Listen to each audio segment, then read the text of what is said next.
Hey everyone, welcome to Knickknack's Corner. I'm Nick, wearing my robe, and we're in a corner. Today, we're going to talk about something a little different than books. We're going to talk about mental health.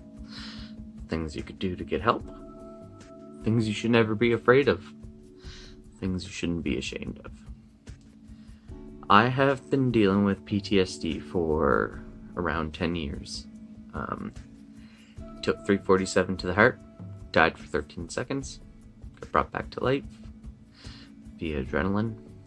I can remember how painful it was, and now whenever a light flickers or I see an arc, I go into a little bit of a state where I'm not here, I'm there. It's been a tough ride to deal with. When I first started, they all thought I had depression, and then they thought I had psychosis, and then they thought I had this, that, and the other thing, and I went through so many therapists and so many doctors just to try and get help, and it took a long time, a very long time. I was suicidal through a lot of it. I fought through it. Worked very hard to get to where I am. It's a difficult thing to do, but you can do it too. You just gotta be willing to ask for help. Go to the doctor. Let them know that you're having a hard time. You're getting panic attacks. You find yourself depressed. You don't love the things you used to love anymore. You find being in crowds is too scary, or that everything you do is incorrect and wrong. Those are all feelings I've had, that I'm useless, that I haven't done anything that's worthwhile, that I don't deserve to live. Things like that. And even to this day, I have those negative thoughts pop in my head. I went to the Abbey Lane here in Halifax and got some help. I got placed into a day treatment program, and it was fantastic. I got put in there because I'd gone to the hospital suicidal on multiple occasions in a short amount of time. And my therapist, who we will call Dr. Swan, was quite phenomenal in helping me and made sure I'd get in time. Now, that's because I was in a rough state and ready to end it all. But there were people who were in there who were waiting for 2 years to get into that program. And I felt guilty about getting pushed ahead of everyone else because I was suicidal. Maybe I would have killed myself, maybe I wouldn't have. I don't know, but what I do know is that someone else didn't get to get put in because I was there, and that gave me guilt. But afterwards, I developed the skills to deal with my mental health in a way that your mental health doesn't go away. It was in the way that it was dealt with in a responsible way, that I can continually get better over time. And that's the thing, it takes a lot of time. Some people could just go, you know what, there's no point in feeling like that, and they're fine and they move on. And lucky them. And then there's people like us, like myself, like you, who don't have that, who feel like every day is dragging you down and that there's nothing you can do. And it was terrible. I've tried all the medications, lots of them. Probably I shouldn't say all. I've tried about around 15 to 20 different types of medications in my 10 years. Finally found something that worked for me. Antipsychotics with some anti-anxiety medications. And medicinal cannabis. It all has helped me have a sort of regular life. Every now and then, the depression sets in and I have to deal with it for a day or something like that. And like the anxiety is still bad. I have a hard time dealing with that, but it's part of life. And the thing is, I've already been dead and there was nothing there. Darkness and peace. And that is an interesting thought, and maybe it was just from what happened, I don't know, but it was a life-changing experience. I can remember the first time I had a mental health breakdown. I'm an electrician by trade. That's how I got my zap to the heart. And my final week of working in the trade, I was working on a light fixture and I put my screwdriver up to the screw and just started shaking. And I can remember shaking wildly. And I dropped the screwdriver, and as soon as I dropped the screwdriver, tears came out of my eyes and I was bawling my eyes out. I had to leave the barn. I was working on a farm. I had to leave the barn and went outside, sat on a wood pile, and just bawled my eyes out. I didn't know what to do. I had called my mother. She came and picked me up and took me to the doctors. I cried for the next 3 days straight. Didn't stop. My eyes were sore. I felt terrible. No amount of cannabis made me happy. No amount of alcohol made me happy. I became a terrible alcoholic. I drank, well, not terrible. I just drank a lot. To the point of almost alcohol poisoning every time. I would just go non-stop just so that I can not feel, or actually to feel something, usually, because I couldn't feel happiness. I couldn't feel anything but darkness and sadness, and it was hard. Very hard. I didn't stop trying. I had a fantastic support group. I really did. My friends were great. Jacob Kenny, who you saw on the channel, I lived with him for a while, and he was a rock in my life for a long time. My mother and father did their best to help me out, which was fantastic and amazing. And my wife, when she came around, also helped me out in the long run. It was a difficult time, and I can understand if you're going through a difficult time too. But I want you to know, it's not weakness to ask for help. It's not weakness to be on pills. It's not weakness to get therapy. And it's not weakness to talk about it. You can always talk about it. It helps. And if you're feeling suicidal, call up the hotlines. They're there to talk to you. Go to a hospital. Someone there will get you some help. And it's worth it. Because 10 years later, I have 2 beautiful daughters. I'm married to an amazing person. I have a cool house that I live in, thanks to one of my cousins. I have a sweet job I just got, which I am so ecstatic for. I have a love of magic cards, reading books, writing novels, things like that. And it's been a tough road, but I made it and I'm here. And if you think I don't get suicidal anymore, I get suicidal all the time still. It happens. It's mental health. You can't do anything about it, especially with PTSD. It's there. It's how you learn to live with it, how you learn to deal with it. And the thing is, you need to learn those skills so that you can.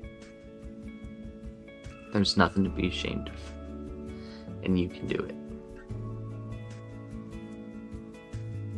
I believe in you that you can do it. I know you can. Because I did it, and I didn't think I could. I want to touch on medication for a bit here. It's very frustrating when you try this pill, and that pill, and this pill, and that pill, and they don't work. I used to get night terrors from pills that didn't work for me. That was a side effect that always happened to me, except for with the ones I'm on. And I had to try so many different kinds because I would be feeling so down in the dumps, and the pills weren't working. It's like, I'm taking these, why aren't they doing anything? You know? And a lot of the times doctors throw pills at you, you know, here, let's hope this fixes the situation. Don't worry about anything else, just here's some pills.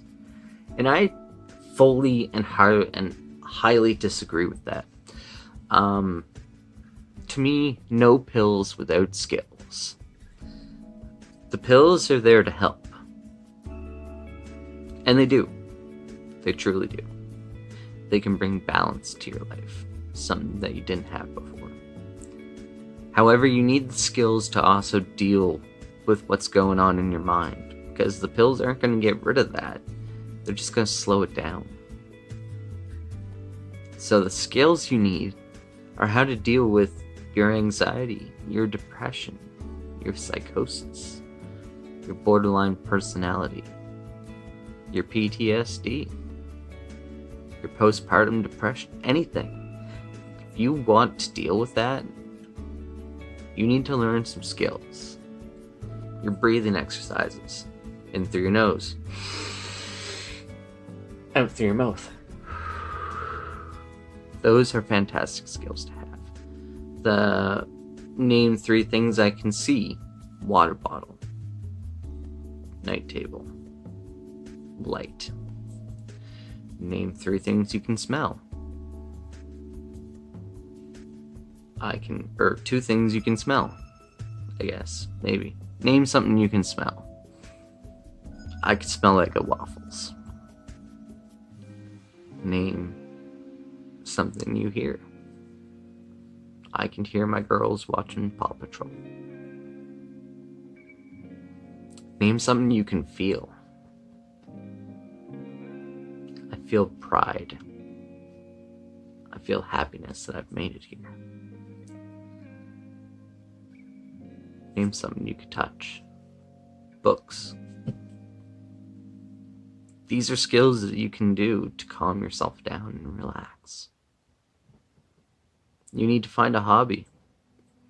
Sitting there and doing nothing isn't going to help you. It might feel better than the alternative, but you need to find a hobby. I found reading, magic cards. Those were the hobbies that got me to do well. I also write novels. I've got 2 in a drawer. One might see the light of day. The other one will not.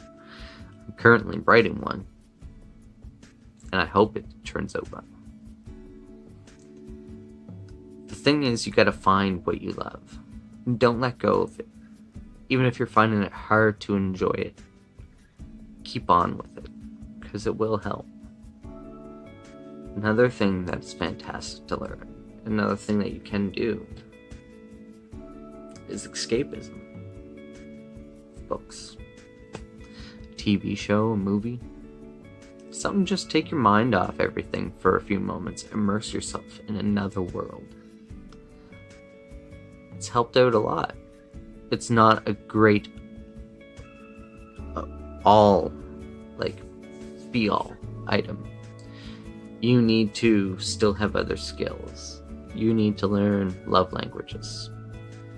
You need to learn how to do a love letter format. That was the thing about Rocket Man that I loved the most, was at the end, the whole love letter format of forgiving yourself, of forgiving everyone around you and understanding the part that they played in your life. Love letters are not meant to be given or read out to the person you're writing about, but they are there so that you can help yourself move on properly. And learning to do those was a fantastic skill that I learned when I was in the Abbey Lane.